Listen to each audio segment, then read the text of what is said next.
आप देख रहे हैं नेट्रिक न्यूज, साहस सच कहने का।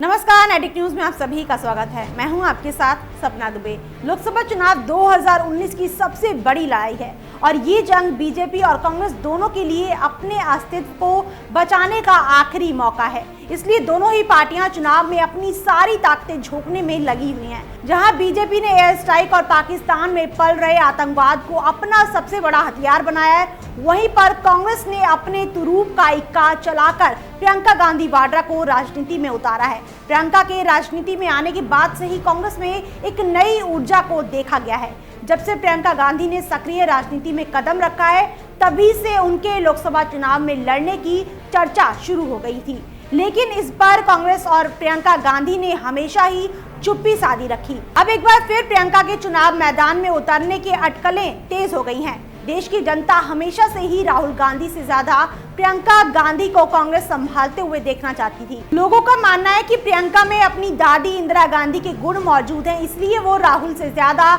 अच्छी तरह देश का ख्याल रख सकती हैं। प्रियंका जब राजनीति में नहीं थी, उस टाइम भी लोग प्रियंका को ज्यादा पसंद करते थे। प्रियंका अपनी मां सोनिया गांधी के साथ उनके प्रचार के लिए जाती थी। उस दौरान प्रियंका को देखने के लिए लोगों का जमावड़ा लग जाता था। लोगों के बीच प्रियंका को लेकर उत्साह बीजेपी की नींद उड़ा चुकी है।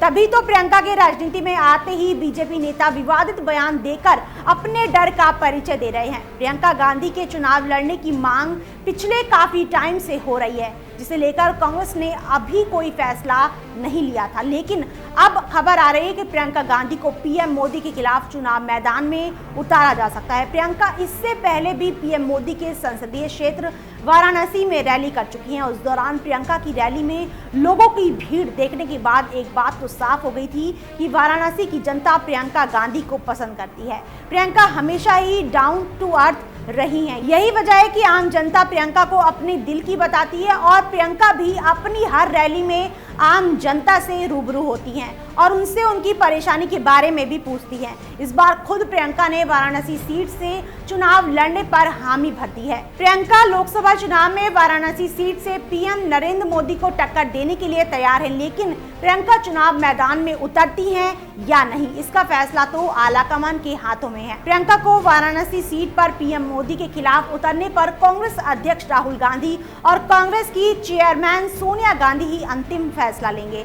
कांग्रेस इस बार लोकसभा चुनाव के दौरान खो चुके अपने पार्टी के जनादेश को वापस पाने की दौड़ में लगी हुई है और अगर इस दौड़ में कांग्रेस पीएम मोदी के सामने अपने किसी हल्के उम्मीदवार को उतार देती है तो सत्ताधारी बीजेपी इसे कांग्रेस की हार मानेगी। वैसे भी बीजेपी पीएम मोदी के नाम पर चुनाव लड़ती है और अगर कांग्रेस उनके सामने हल्के प्रत्याशी को खड़ा करती है तो बीजेपी मान लेगी कि कांग्रेस ने पीएम मोदी के सामने अपने घुटने टेक दिए हैं। फिलहाल प्रियंका के पीएम मोदी के खिलाफ चुनाव मैदान में उतरने पर अटकलें बनी हुई हैं। अब देखना ये होगा कि पीएम मोदी के खिलाफ कांग्रेस प्रियंका को मैदान में उतारती है या वाराणसी सीट के लिए कांग्रेस ने अभी अपने पत्ते को संभाल कर रखा है, जिसे वो टाइम आने पर ही खोलेंगी। वैसे प्रियंका भी पीएम मोदी के खिलाफ सीधे चुनाव लड़ने पर काफी विचार कर रही हैं, क्योंकि पीएम मोदी को लेकर देश की जनता में एक अलग ही जोश देखने को मिलता है। फिलहाल के बाकी देश और दुनिया की बड़ी खबरों के लिए देखते रहिए हमारे चैनल नेट्रिक न्यूज को। साथ ही खबरों की ताज़ा अपडेट के लिए हमारे चैनल नेट्रिक न्यूज को सब्सक्राइब करना ना भूलें।